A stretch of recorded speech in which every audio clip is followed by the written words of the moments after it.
According to Joni Kayam and Roa Bull, September as the first autumn month is a time for self-reflection and understanding, a time to use good judgment and develop insight, awareness and intuition.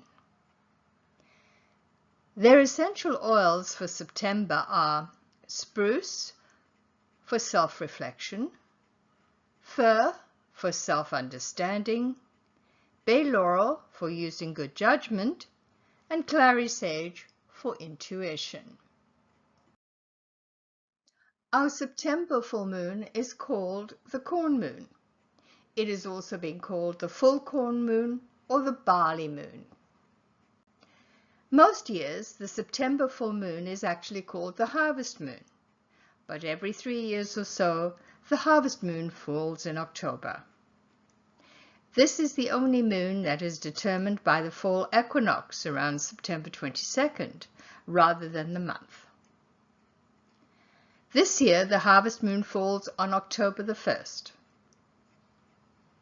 while there is another full moon on October the 31st, which will be called a blue moon. Blue moons occur every 2.5 years or so when 2 full moons fall in the same calendar month. The aster is September's birth flower and is said to symbolize wisdom, valor, and faith. Interestingly, the aster is also the flower associated with 20th wedding anniversaries. The aster is a daisy-like flower featuring a dense center surrounded by small petals. There are a number of legends around this flower, most of which have to do with the fact that they look like stars. One is that when the Greek goddess Asteria looked at Earth and could not find any stars, she cried. And wherever her tears fell, asters grew out of the soil. It is also said to be named from the Latin word for star.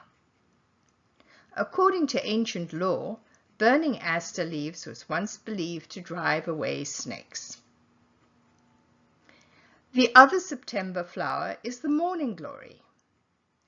The name morning glory can in fact refer to more than 1,000 species of viney herbaceous plants that produce bright, trumpet-shaped flowers. They range in color from white through to pink to deep purple, with purples and blues being around the most commonly grown varieties. According to the Victorian language of flowers, morning glories symbolize love in vain. Because they bloom and die within a day, they are also said to represent love and mortality, and they were often used on Victorian headstones to symbolize mourning, a short lifespan, or even resurrection. The Japanese were the first to cultivate morning glories as a decorative flower in the 9th century. They are often offered as gifts for 11th wedding anniversaries. Since they open up in the morning, they symbolize soaking up the radiant sun and its healing energies. They are said to represent love, affection, and longing, but in a spiritual way rather than the feeling itself. Sapphire is the official birthstone for September. Its keywords are awareness and discipline. The name sapphire comes from its color, which means blue in Greek. However, sapphires are also available in a variety of colors, including many shades of blue, violet, pink, white, green, black, yellow, and orange. It symbolizes trust and honesty, while other sources say it symbolizes purity and wisdom. And then there will be nuances depending on the color as well. Sapphire has long been revered as a stone of royalty and was believed to keep kings safe from harm or envy. It is also said to have been one of the stones in the breastplate of the high priest. Sapphire is also used to represent the 45th wedding anniversary. It was thought to protect one from dishonesty, fraud, terror, poverty, and even stupidity and ill temper. For September's energetic blend, I have chosen to go with 3 drops of black spruce, 4 drops of fir, 2 drops of bay laurel, and 3 drops of clary sage.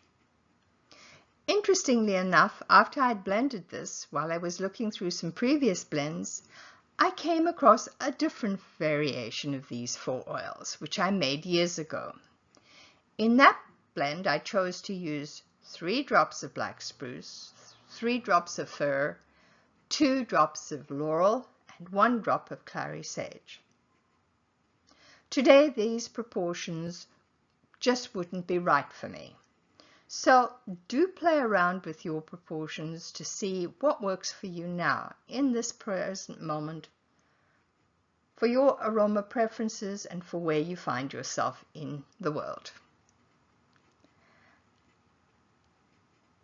Nothing stays static, so we should be able to tweak our blends and change them as the energetics around us change as well. I hope you'll enjoy playing around with this, and I look forward to hearing what you come up with.